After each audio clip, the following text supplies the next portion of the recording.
Good afternoon. Thank you for joining us over here. We have with us Mr. Harold Furchtgott-Roth. He is the director for Center for the Economics of the Internet. So much of his work has been in the area of technology, technology policy, technology transfer, and governance.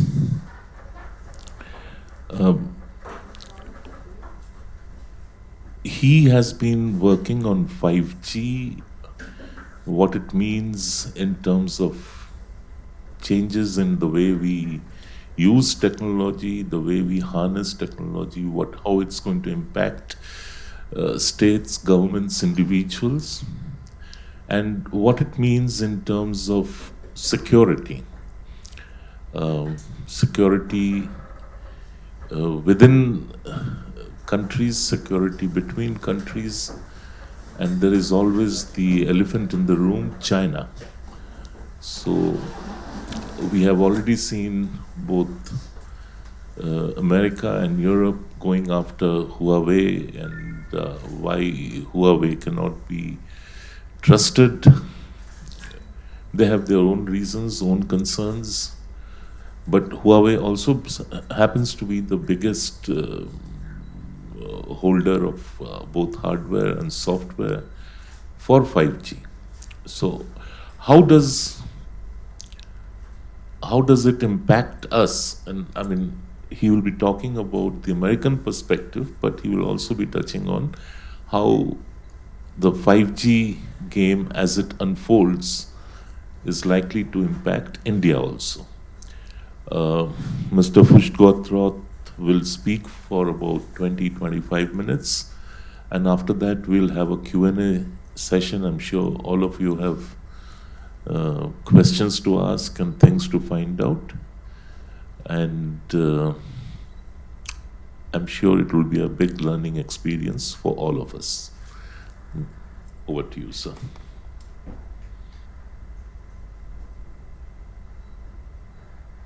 Thank you, Dr. Gupta, for that very kind introduction. It's a great honor for me to be here today at ORF. This is my first visit to India. I hope it's not my last. And I do not pretend to be an expert on India. I am here speaking on my personal behalf. I am not a representative of the government in the United States. So if I say something, you can attribute it to me personally, but don't necessarily assume that what I have to say is the position of anybody else. I'm going to speak briefly about fifth generation wireless technology. It's what a lot of people call the greatest generation. For those of us of a certain vintage, the greatest generation has a very different meaning. It has a meaning of something that's in the past, not something in the future. When young people speak of the greatest generation, they're talking about the next generation of wireless technology. For those of us of a certain vintage, the greatest generation is probably our parents' generation. They fought in World War II. Here in India, they went on to fight for independence. 2.5 million people from India fought in World War II, and there are monuments not far from here to honor them.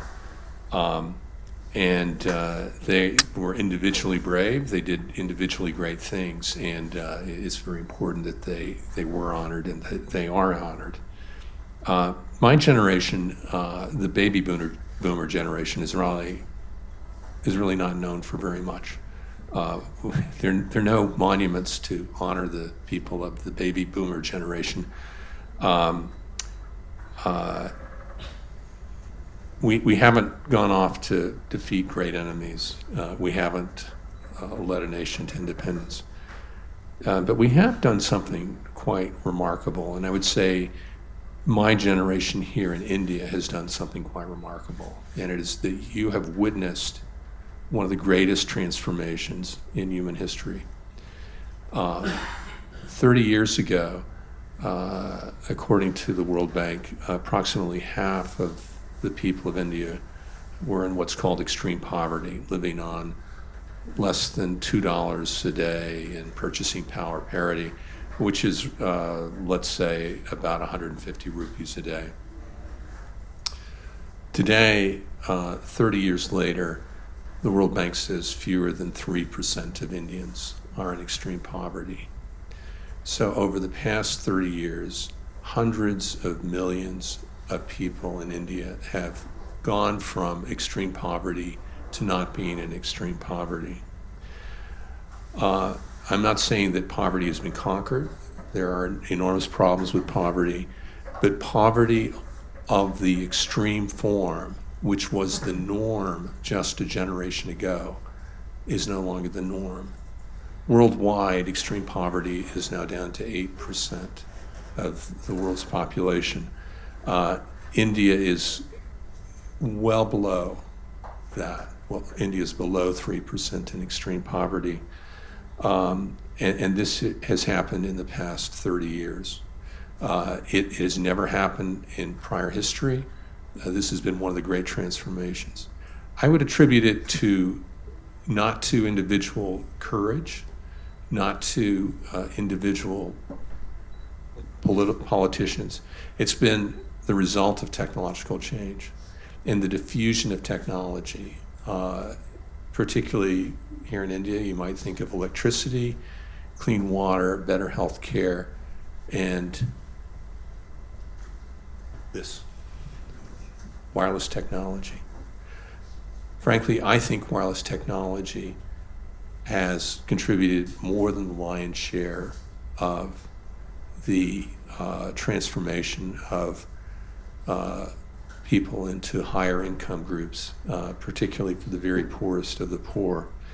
And the reason I say that is there has been cleaner water in other parts of the world. There has been better health care. There has been electricity.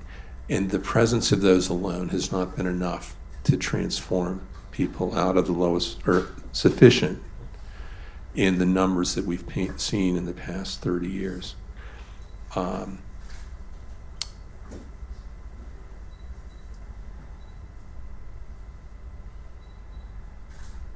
If you walk through the neighborhoods of the various poorest of the poor, what one often sees in terms of technologies, you'll see a little bit of electricity, you'll see a little bit of other things, but you will see everywhere wireless technology. You'll see people carrying smartphones. You'll see people, you might even see satellite dishes on the roofs. How has this happened? And I'm going to list some characteristics of my personal view of why wireless services have been so successful. And here are just a few of the reasons. Network equipment developed by competitive private companies in a global equipment market without government interference. Handset equipment developed by competitive private companies in a global equipment market without government interference. General wireless communication services offered by competitive private companies in national services markets without government interference. Unlicensed network equipment developed by competitive private companies in a global equipment market without government interference.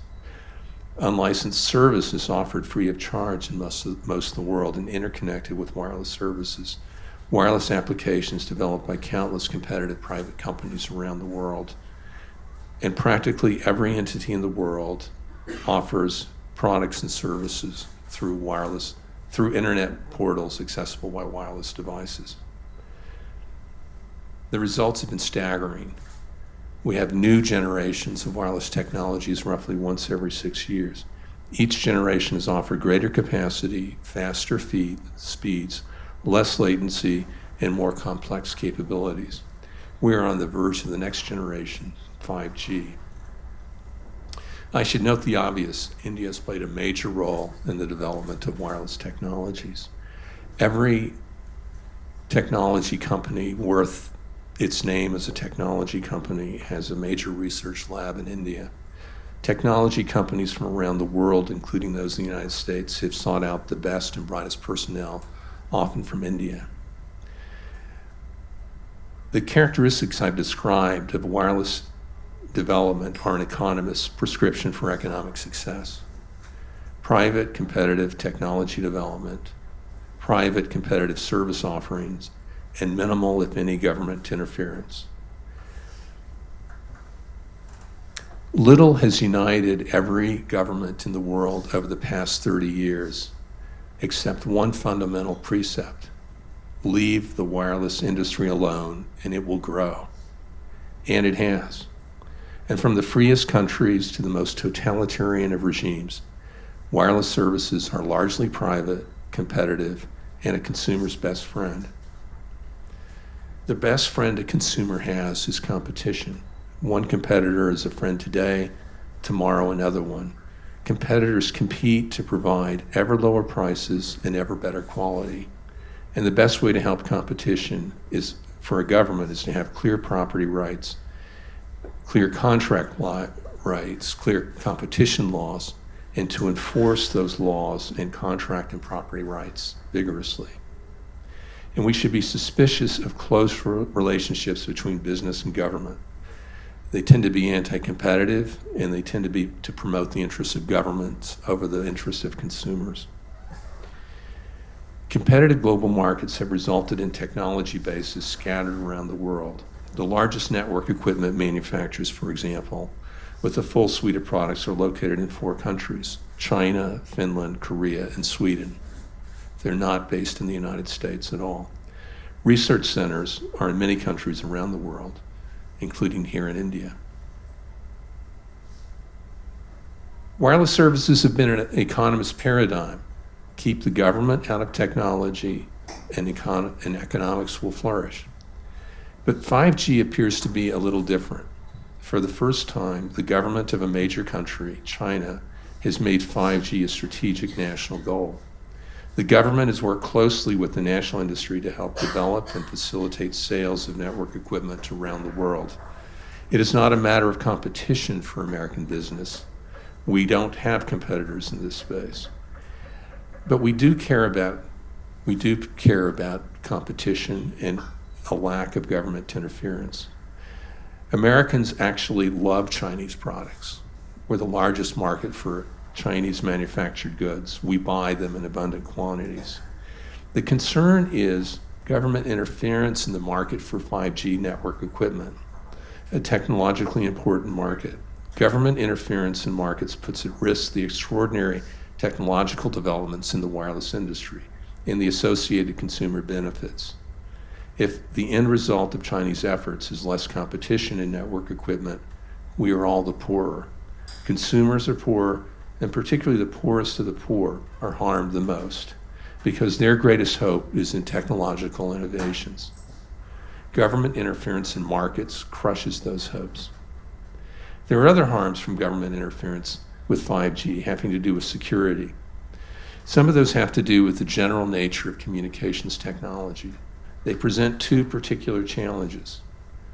One is the ownership, use, sale, and handling of personal information are vulnerable to vulnerabilities to personal privacy and even national security. Hostile entities, including governments, but I wouldn't limit it to governments. It also includes terrorist organizations, can use the same wireless technologies to collect and to use information for hostile purposes. We know, for example, that hostile governments have penetrated some of the most sensitive information systems in the United States government. Altogether, these are what might be called espionage concerns. A separate set of concerns pertains to vulnerabilities related to our new dependencies on these technologies. A hostile entity could disrupt wireless services. They could target critical infrastructure such as financial services, electricity, gas, water, transportation. I spent a lot of time in the United States thinking about better communication systems for the electricity system, which is a major terrorist target. Disruptions need not be long-lived or geographically ubiquitous to have devastating effects. I call these concerns sabotage. These concerns of espionage and sabotage are not new. They are present in wireless systems today. Even when technologies have been competitively developed and marketed, espionage and sabotage concerns persist.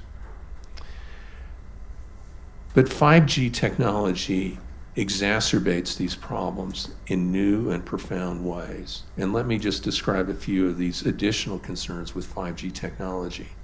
First, with respect to espionage, 5G will collect and transmit more data than ever before. This means more data that are vulnerable to theft and to manipulation. There will be vastly more transceivers, particularly for high-frequency spectrum. Again, the opportunities for espionage are increased. With 5G network operators and possibly network equipment manufacturers, and certainly entities intent on harming others, all of these will have opportunities to know more about us in our private lives than ever before. The full extent of privacy concerns with 5G have yet to be fully understood. Another concern with espionage is the expanded use of open source coding for 5G. Open source coding is coding that's universally available, including to entities that are hostile to us, whether those are national governments or hackers or terrorist organizations. There are indeed increased sabotage concerns as well. More data means more dependency and greater opportunities for sabotage. One of the big differences of 5G is that instead of having standalone telecommunication systems will be embedded inside of every piece of equipment that will be used in a particular industry or in a particular facility. For example, in smart buildings, there will be telecommunications equipment embedded in the lighting system, in the HVAC system, even in the structural walls of the building. The opportunities for sabotage become much greater with this interconnectedness between equipment and facilities on the one hand and the telecommunications network on the other. More transceivers, again, means more opportunities for sabotage. And unlike, and all of these elements go together to increase opportunities for sabotage with 5G.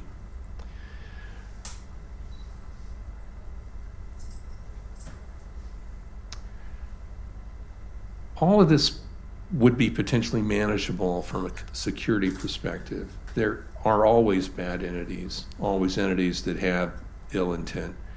And I'm not here to say that I'm not a specialist in what China's intent is, but I would say the outcome of the efforts of the government to in essence, reduce competition in the global market for network equipment has bad results. It results in less competition for network equipment, and it also, much of the equipment that comes from Huawei has a lot of security weaknesses that have been widely discovered in other places, including in Great Britain.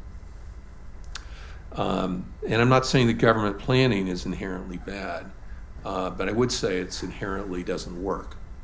Governments for decades have tried government planning. The Soviet Union was perhaps the best at it with 5 and 10-year plans.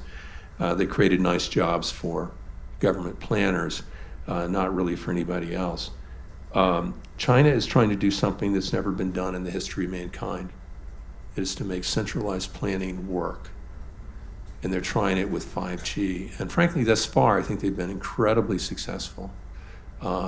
China, Huawei, I think, is arguably technologically ahead of other equipment manufacturers. And a lot of this, I think, is frankly the result of centralized planning. As an economist, I find that deeply troubling, deeply troubling. And I think the challenge for us and for generations to come is to think about what does this mean for the greatest generation of the next wireless technology, and thinking about what would the past greatest generation have done under these circumstances. I don't know the answer to that. Let me just say I'm not here on behalf of the U.S. government. What I've said is entirely my views. But I would say that I think the views that I've expressed are very much mainstream in the United States. There are very few things that anyone in Washington agrees on. The one thing that almost everyone in the Democrat Party and the Republican Party in Washington have right now is they all agree they're deeply suspicious of China. They're deeply suspicious of Huawei. A lot of things President Trump has done have not been met with approval from the Democrats, to put it mildly, or approval from a lot of Republicans either, for that matter. But I think the steps that he's taken with respect to Huawei and 5G have been fairly uniformly approved. I've given you my views. I very much look forward to hearing from you, hearing your views, answering questions that you may have. And again, thank you very much for having me speak here at ORF. It's my great honor and privilege to be here. Thank you, sir. So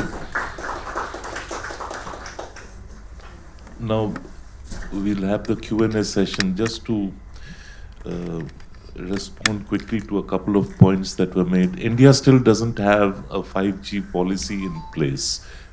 So it's like a work in progress. The National Security Advisory Board was supposed to give its recommendations. Hopefully they have been submitted. And we should see some sort of a policy emerge in the coming weeks or months.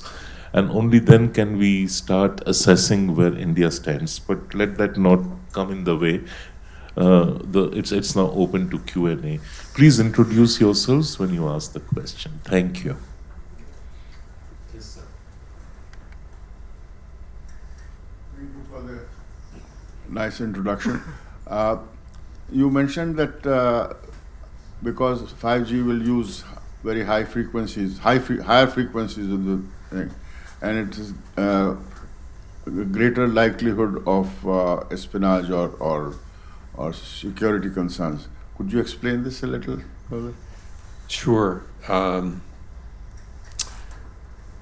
First of all, let me clarify. Unlike prior generations of wireless technology, 5G will operate on multiple bands, often simultaneously, and higher frequency bands can carry vast amounts of data, but only for very short distances. The signal doesn't travel very far.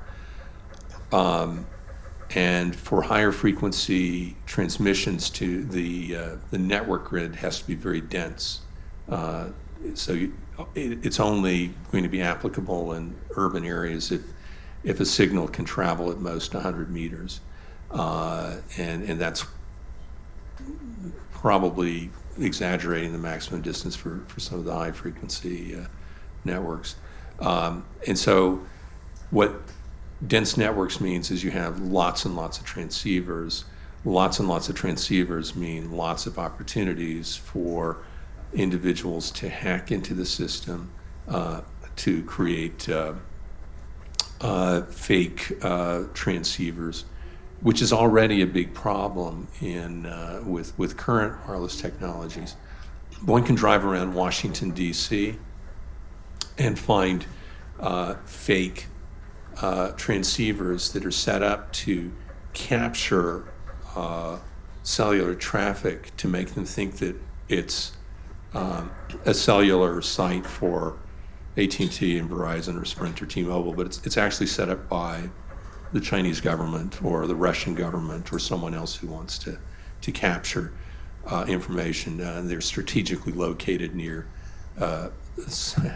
secure and sensitive places in Washington, D.C. So that's the reason for the high frequency 5G bands, I think, creating greater security concerns both on espionage and sabotage. Yes. This is Akshay Gupta from Law of Defense and a member of IDSA, National Maritime Foundation. I had a question with you that China has recently installed the 5G in Tibet and in Xinjiang province to counter the military installations. And they might be doing further in Africa, also in Djibouti and all the stuff, which they're trying to reach faster pace.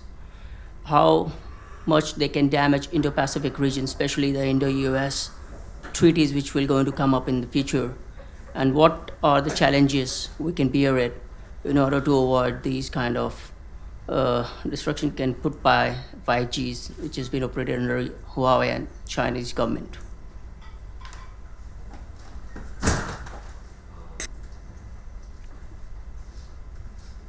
You just mentioned two aspects of Chinese communications policy, one of which, excuse me, one of the primary purposes is to surveil their own population. So the Chinese government has a very elaborate system of monitoring what people in China do, monitoring their online activity, and giving social ratings to the behavior of people.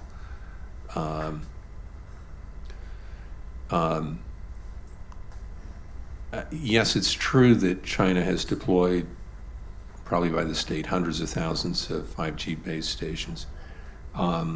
In China, 5G is primarily being able to send large amounts of data more rapidly and with less latency than before. China is not very good on the application side, and that's where other countries around the world are much better. So I think the 5G experience in India and in other countries will likely be very different, in part because of applications such as social media or e-commerce and various forms of communication are much freer in India and in other countries, and you'll have different developments there. You mentioned the situation in Xinjiang with the Uyghur population there, and in Tibet with the Tibetan population there, and it's deeply troubling. It's deeply troubling for the human rights that are being they're likely being violated there. What's also troubling, frankly, is how little information about that gets out to the outside world. There's a small group of people who have dedicated their careers to trying to get information out about what's going on in Xinjiang and in Tibet, and it doesn't get a lot of currency. But I would, although the Chinese government uses communications in large part to surveil their people, I wouldn't say that the technology is causing the suppression. The suppression is the result of governmental policies, not the technology. Yes? I'm Vineet from Forestry Research. My basic question is that, why is it that we are not seeing that, that sort of, that sort of agility as far as, US firms are concerned, for example, from Facebook, Google, Qualcomm, Cisco, to, come out with innovations as far as, 5G are concerned. For example, with 4G and 3G, they were, very much, they had that sort of partnership with network gear makers, for example, with Ericsson, with Huawei and others. Why is it that with 5G it is missing? Why is it that it is there? And my second point is that, what are your views on the concerns of the health risk, because with small cells, pico cells, small and all these, millimeter waves, don't you feel that it will be a much more greater risk to the, residents and to the, citizens, with the deployment of 5G? So you've asked two questions. Let me address the second one first, because I know nothing about the health risks, and so I'm just going to put that out there. I would say in the past, just as a side note, the most recent major communications law reform in the United States was in 1996, Telecommunications Act in 1996. I was a staffer on Capitol Hill working on it, and there was a movement that was enacted into law which transferred authority over health risks, analysis of health risks from the FDA, which is an expert agency in health concerns, to the FCC, which is not, at the behest of the wireless industry. I was a commissioner of the FCC. I know nothing about health risks. I knew nothing about it as a commissioner. I know nothing about it today. So I can't answer your question about the health risks. I'm sorry. They may be there, I just don't know. Your first question had to do with why aren't the major software companies,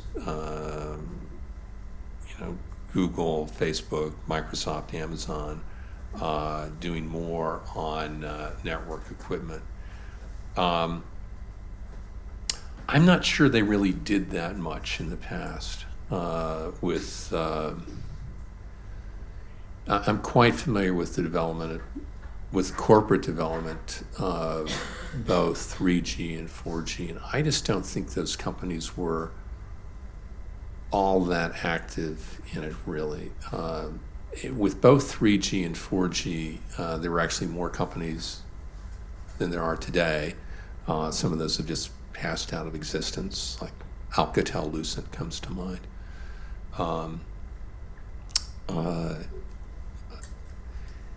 But I think your question raises a very interesting point, which is, are there opportunities for entry into the network equipment manufacturing space? If Ericsson, Nokia, and Samsung are not competing effectively with Huawei, with its government subsidies from the Chinese government, then why doesn't someone else step in? I think that's an interesting question. I don't know the answer to that either. I would say it's an incredibly capital-intensive business. It's entering that business would be very difficult. The last company really to enter,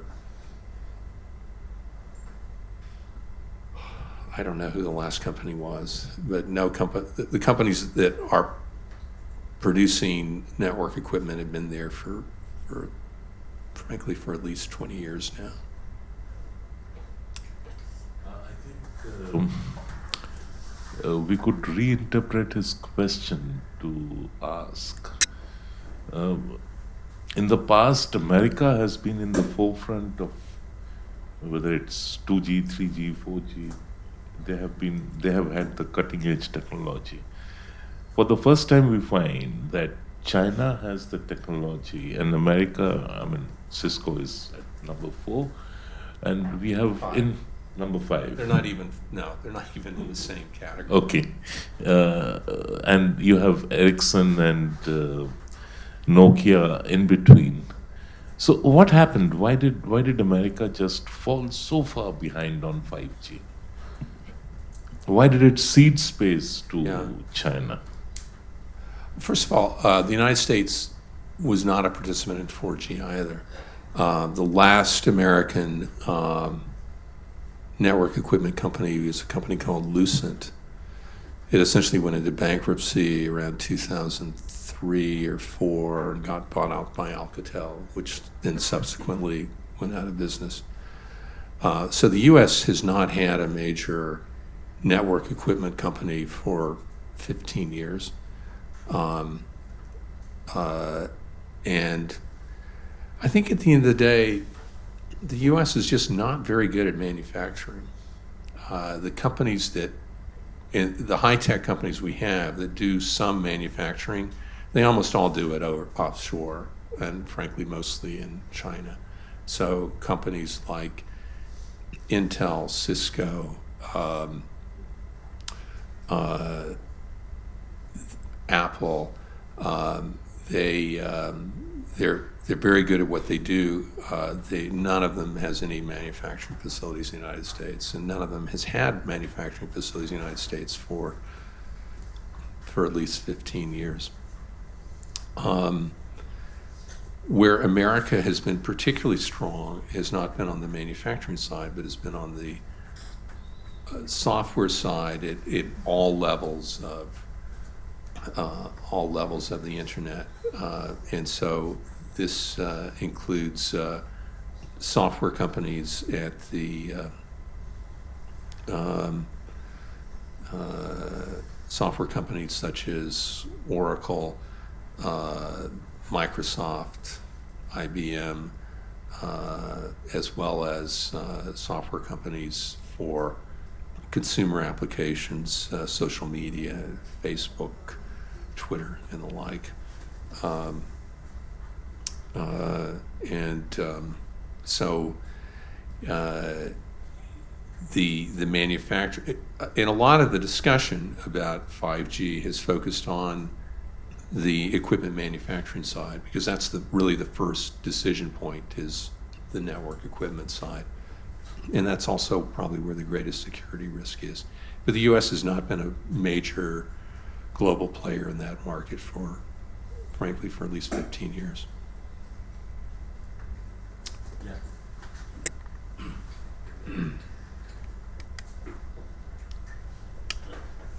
I am Abhijit. I work here, in growth and economy. I just have a bit technical query. The security threat, the way you described, I don't have much idea about the entire technicality of it. But then my question is that we are hearing a lot about Huawei, ZTE, and definitely, in the light of Chinese government and, China as a nation and other kind of things. But what if let's say, if Huawei is, hypothetically speaking, if Huawei is cut off from the major markets, and then Ericsson and Nokia are producing the entire network, will there be any kind of security threat then also from any agency, any? Well, as I noted, there are security threats all the time. Security threats are not new. But let me pose back an alternative, which builds on the question that Dr. Gupta raised and the prior question, which is, why doesn't India build a network equipment manufacturing company? Why not? A lot of the R&D goes on here. There's no shortage of technology, and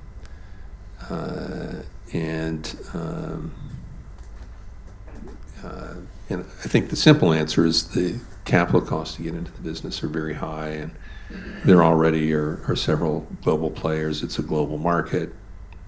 It's not an easy market to break into. But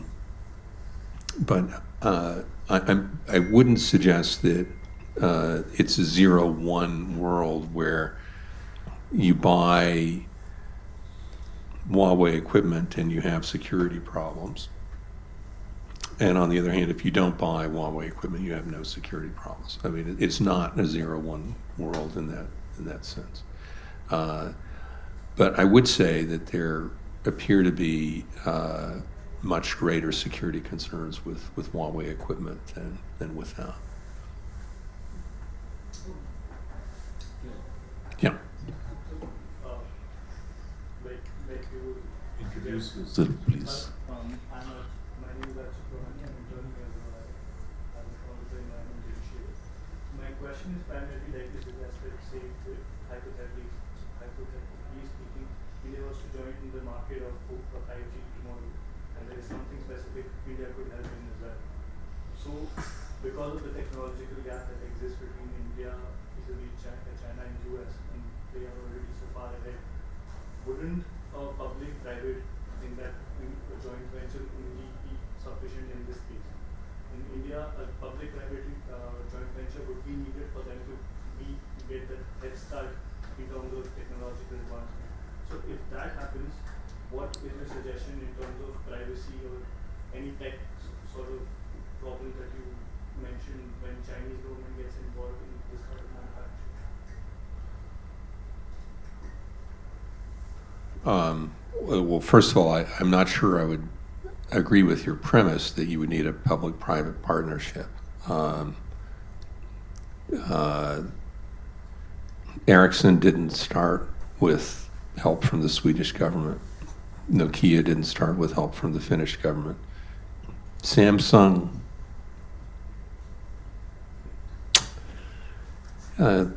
Korea's market is, there's a very close relationship between business and government. Having said that, I think it's nowhere near the relationship in China between Huawei and the Chinese government. Samsung doesn't benefit from the Korean government heavily subsidizing export programs, or certainly not to the extent that China supports Huawei. I'm not sure that you would need a private-public partnership to launch a business. But you might have a private-private partnership. You might partner with another company. You might partner with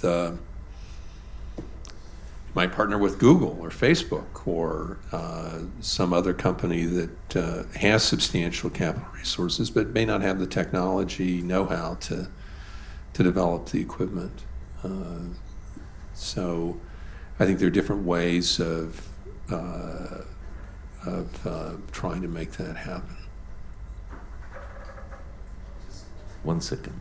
No, but sir, when you say that you need huge capital outlay for 5G, and if private sector is unable to come up with that capital or is unwilling to put in that money, where is it going to come from? So obviously then you are left with China, which is putting it up.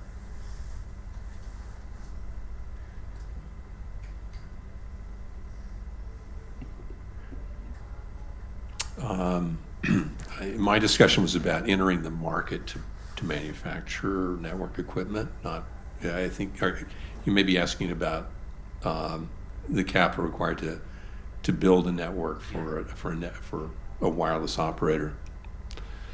Yes, is the simple answer that it is very capital intensive, and it will cost a lot of money to build a new network. It costs a lot of money to build a 4G network, and companies manage to do that. But I would agree that the cost of a 5G network will probably be much greater than the cost of a 4G network, particularly for the high frequency spectrum, just the number of transceivers that will be needed. It's a trade-off. It's one thing to have a large $20,000 transceiver on a 300-foot tower that covers a radius of, say, 15 kilometers, and it's different than to have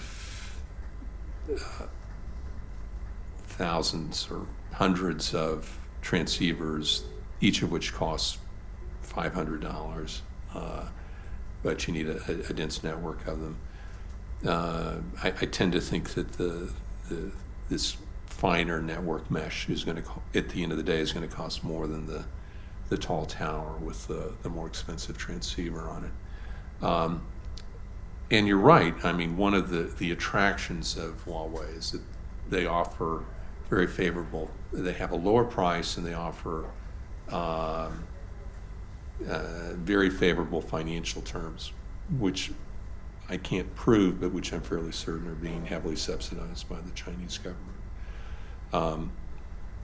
Why does the Chinese government want to do this? And I think the answer is this has been one of their strategic initiatives for the past many years. It's a bit like the Belt and Road Project, they want to have their technology companies present in wireless networks around the world. Yes, you were asking. Good afternoon. My name is Vinay. I work for the Policy Planning and Research Division of the Ministry of External Affairs. Sir, with regards to the ongoing US-China trade war, we saw the Trump administration put Huawei on the defensive with sanctions, and then President Trump backed off or seemed to back off. What explains that change in gear, as it were, with respect to Huawei? Was it an internal assessment within the US government on the technical aspects of it, of Huawei's 5G technology, or was it driven by some other factor? Could you explain what do you think is the internal thinking within the government on Huawei? Why this change of gear from the Trump administration? Thank you. Look, I'm going to give you my personal, unvarnished view of the world. I am not speaking for the administration.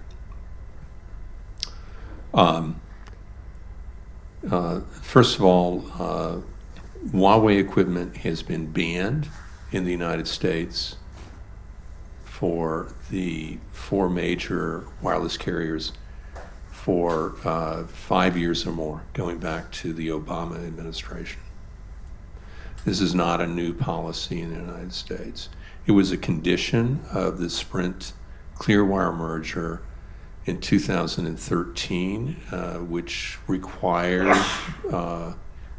for the merger to be approved that Sprint would pull out all of the Huawei equipment. So going back to 2013 has been the official policy of the United States government to discourage the deployment of Huawei equipment and to prevent it from having any presence in the major carriers. What the Trump administration did was expand that ban to smaller carriers, and there are hundreds of smaller carriers in the United States, and that became effective in the past year or so. So now Huawei cannot sell network equipment, essentially cannot sell network equipment in the United States. There has been some back and forth on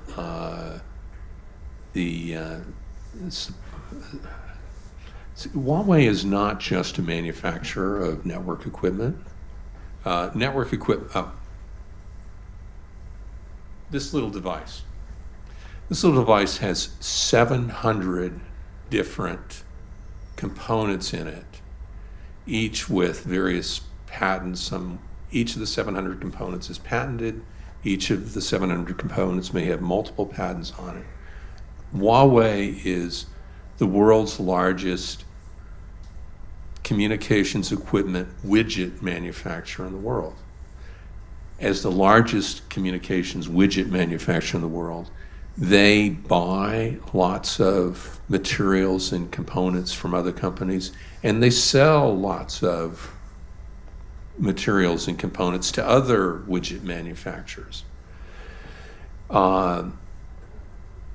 So initially, the federal government set up a ban on trade with Huawei or something like this. Well, there's some major American companies, including Qualcomm, including Intel, that are both major suppliers and purchasers of other widgets from Huawei, and I think they thought the trade ban was overly broad, and so there was a modification to allow for the trade of various intermediate products.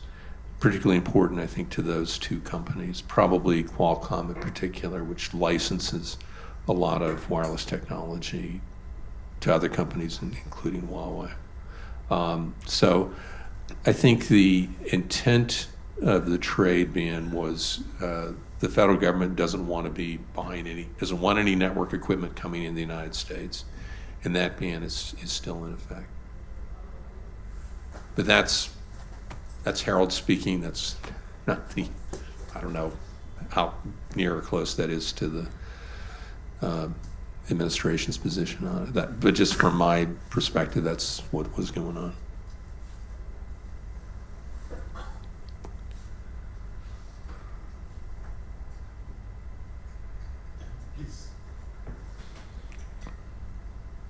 Thank you very much for coming and speaking. My name is Pinak Ranjan Chakravarti. I'm a former Indian ambassador. And so my question really is, where do you think this will all end up in terms of, we talk of the globalized world, interconnected. Now with these technologies being banned, so they will land up somewhere. I think 5G is going to land up somewhere in Europe and other places. And if these networks can't talk to each other for some reason, how do we deal with the situation? It's a very good question, Ambassador. And the 5G network, 5G technology is coming. It's not being stopped. It's not being blocked. And it is going to come to, I think, much of the world, including India, very soon. Each time there's a new generation of wireless technology, there's what I call generation inflation hype. So wireless carriers around the world say they have the first 3G this, and really what they have is maybe 2.5 or just a little bit better than 2. And we're seeing that right now with 5G. So a lot of all the carriers in the United States claim they've launched 5G. I don't really believe it. But it is coming, and it will start out in some metropolitan areas. It's already present in China, it's present in Korea, and it will go to other countries as well. The security issues that I described before will be present. There are going to be increased opportunities for espionage, increased opportunities for sabotage, and that's going to be part of the world that we live in. And it's going to mean that ordinary people, as well as governments, are going to have to be more vigilant. You're going to have to be more careful in how they do things. There are wonderful things that come with new technologies, including 5G, but those wonderful things also create vulnerabilities, and so we have to be very careful about those.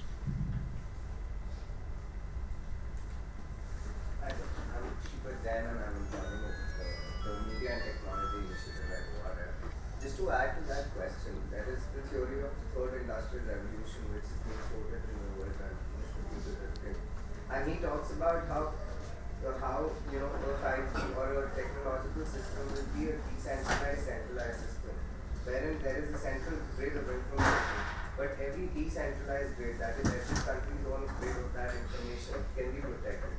So my question is that, don't you think in the long term, this in itself will be a self-correcting mechanism, which is not really open, like at the moment, before when 4G came into play, it was seen as a disruptive technology which could have its own tantamounting problems. But at the end of it, it became a self-correcting mechanism. Do you not think that the same thing will happen in this case?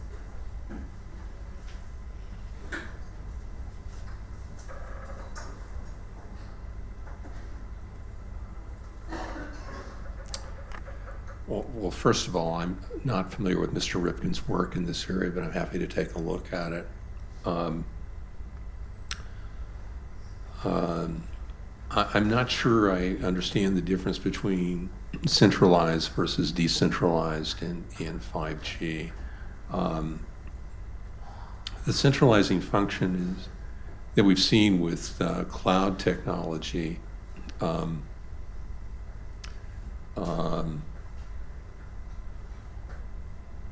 is not in and of itself dependent on 5G. And cloud technology creates its own security risks. As we in the United States saw just last week, there was an arrest of a person who had hacked into a bank and the financial records of 150 million Americans had been exposed. That was unrelated to 5G, but it was related to cloud technologies. I think I would have to know more about Mr. Rifkin's work to know about this centralized versus decentralized dichotomy. Sounds interesting. I just don't know anything about it. Anybody? Yeah. All right, I'm Carl Adam from the U.S. Embassy. I'm not a 5G expert, but I did want to know a little bit about, you talked about sabotage and espionage. A general idea what that could mean, just from what we see with various hacks or cybersecurity threats we see in 4G, but if 5G is something we can't stop, it's coming. It will be massive. It will change our economy and our lifestyle in a way that we can't yet fully understand. But the threat of increased sabotage and espionage is also considerable.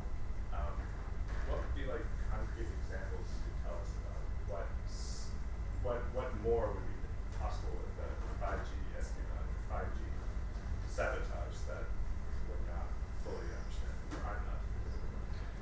Sure. Let me give an example with do first 5G sabotage in the electricity sector, which I've spent a fair amount of time in the past couple of years thinking about. So right now, if you look at electricity grids, at least in the United States, they're fairly dumb systems. The technology has not changed much in the past 130 years or so. You have a network with various types of wires, and they go from generation plants, and they distribute electricity great distances, and then in shorter distances in localized neighborhoods. There's not a lot of intelligent monitoring at each telephone pole or each point in the network. With 5G, you're going to likely see a lot of intelligence inside of the electric network grid, certainly a lot more intelligence than is there today. Information that would tell the network operator about the load literally at every telephone pole. That information would be incredibly valuable to a network operator to reduce wastage and loss and to balance out the load. But it also creates opportunities for sabotage, for sending false information. And it's impossible if you're an electricity network operator and you have 25,000 telephone poles, and each one is sending new information, and you get someone who hacks in and says they want to bring the system down and start sending false information to the network operator. Electric facilities are incredibly vulnerable to attack because they are spread out across great geographies, and they don't have physical security at every point. What a 5G network could do to help reduce physical sabotage, though, is to provide simple surveillance at each point, provide relatively inexpensive communications, fixed communications from each point in the network, and mobile communications to employees, mobile communications to go out to be able to identify and diagnose problems that are happening in the network. So there are parts of 5G that can actually reduce sabotage opportunities. Espionage is perhaps an even greater concern because of the massive amounts of information that the networks will have about each and every one of us. There are some applications that are being considered of devices that would be embedded in people to help monitor their health conditions. So if you might have a person with a certain type of health condition, maybe subject to a heart attack or to various debilitating attacks,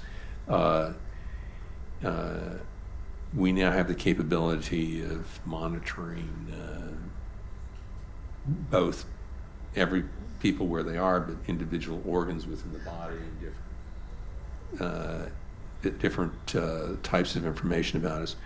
This creates enormous concerns about personal privacy, about networks that know every place we are at any given point, and where that information is being used, and about unintended and unlawful capturing of that information by hostile parties who may want to use it for some unfortunate use. Just as an anecdote, there were American special forces at some undisclosed place, someplace that was supposed to be undisclosed. But these special operations forces like to exercise, and they like to use a certain app that monitored their running activities or so. The bad guys were able to identify where these people were by using the app and tracing back and sort of seeing, oh, well, let's see where the Americans are. They're there.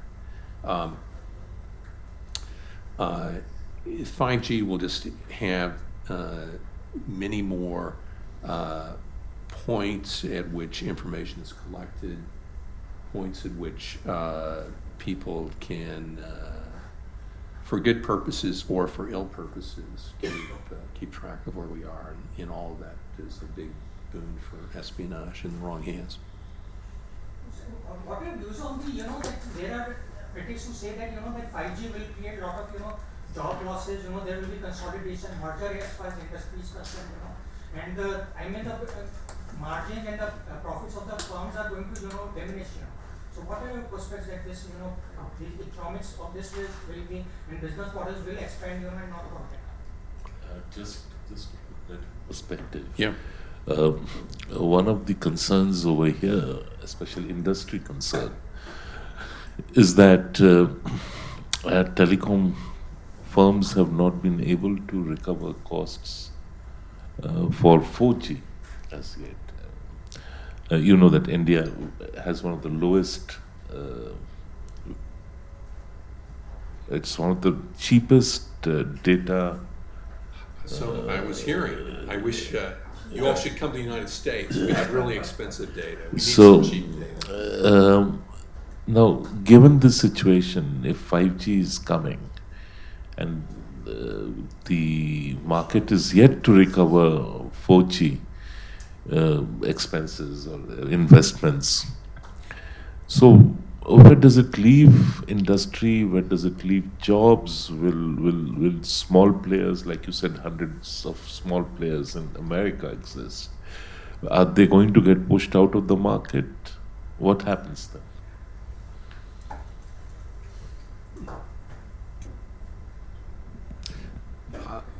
Those are great questions, Dr. Gupta. Let me just divide your questions into two parts. One is about jobs generally. I think jobs generally are going to expand because the value that's created by wireless technologies are just vast and enormous, and every generation of wireless technologies has been accompanied by an expansion of the job market in every country that I'm familiar with, certainly in the United States, and I think here in India as well.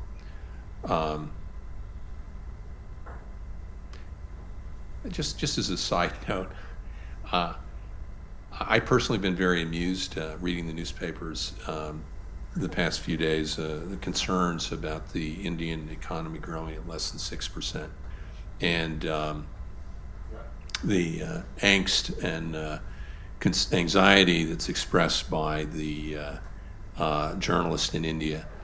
I wish journalists in America had the same concern about slow growth. In America, a politician who said that the American economy could grow at half the rate of the Indian economy is thought to be a lunatic. We suffer in America from a lack of economic ambition. We suffer in America from a lack of willingness to say that 2.5% growth is really not good. And instead we have politicians saying, oh, it's wonderful, it's great. It's not. And so when economic growth in India falls below 6% and the journalists are outraged at slow growth, I commend you for that. That's the same attitude that I think has led to expansion of jobs in India and in other fast-growing economies. The second part of your question has to do with really whether or not wireless carriers that are charging a very low price in India can afford to invest in 5G technology. Those are decisions they'll have to make. I don't know that if they're losing money, if everybody's losing money at the current rates, that's a long-term sustainable price level. At some point, you have to at least break even, and if you're not doing that, it's not a good situation. But I think what that is, it's a reflection of the extraordinarily competitive nature of the Indian wireless economy, that if the wireless carriers are charging these low prices that are probably below average cost but slightly above marginal cost, and they think they have to do that in order to continue in business. If they're going to invest in 5G, they're probably going to have to find revenue sources that are going to pay for it. 5G may offer other revenue sources other than simply selling gigabits of data per month, but that's going to be a real challenge.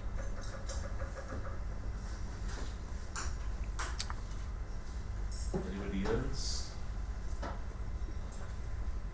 Just to add to, I'm no expert on this, but then, I didn't responded to, and actually what I was trying to say, Kanchan, in fact, mentioned also. Because, in telecom manufacturing, we don't have any company, any indigenous Indian company which has a size to compete.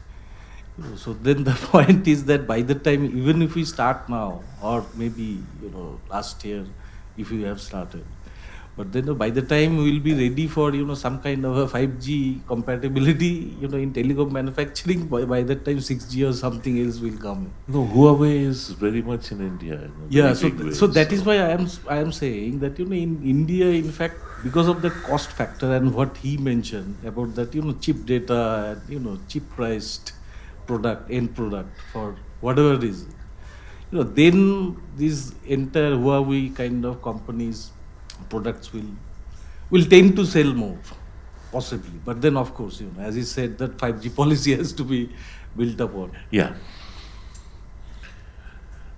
A last point which I thought I would raise with you.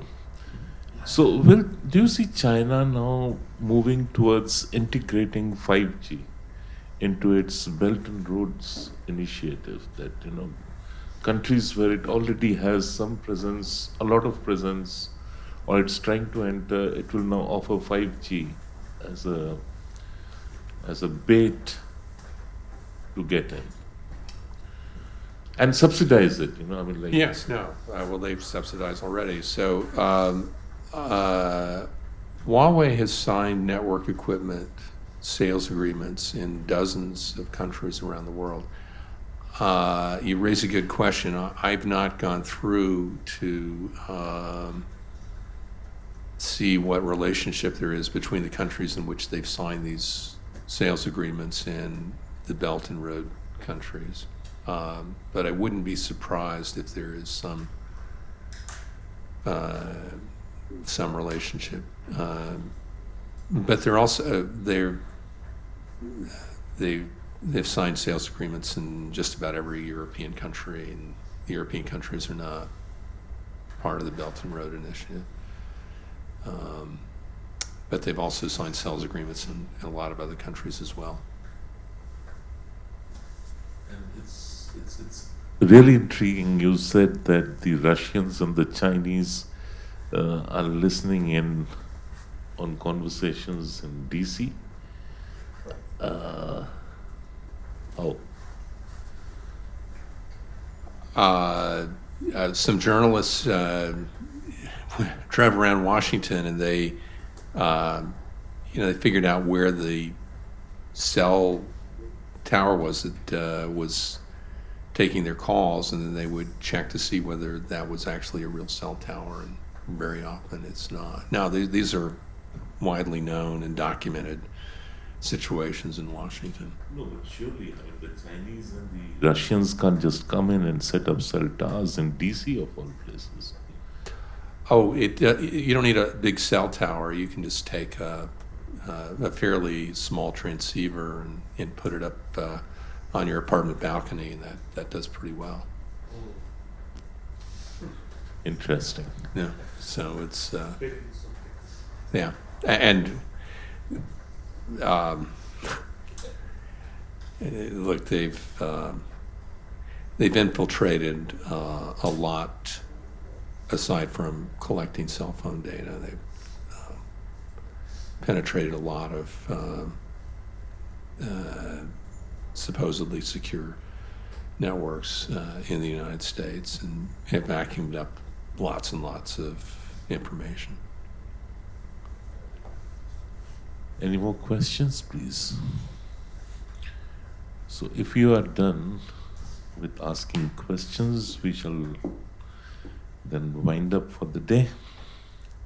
Thank you, sir, for being with us. It was a great honor for ORF to have you with us this evening, and thank you, everybody, for joining us.